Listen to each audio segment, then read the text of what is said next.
எட்டி தொடும் வயது இது ஒரு வெட்டு கத்தி போலிருக்கும்.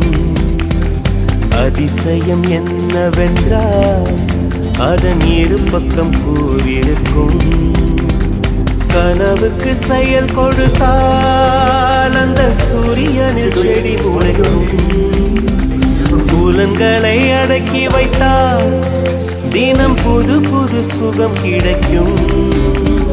காலில் குத்தும் வாணி உன் ஏழி என்று காமி பல இன்பம் மல்லி சேர்த்து ஒரு மூட்டை கட்டி வாணி வாணி பல பழக்கிற பகலானி பட படக்கிற அகலானி அனல் அடிக்கிற துகுலானி நகலின் நகலானி மழை அடிக்கிற முகிலானி திணற அடிக்கிற திகிலானி மணமணக்கிற அகிலானி முள்ளா மலராணி.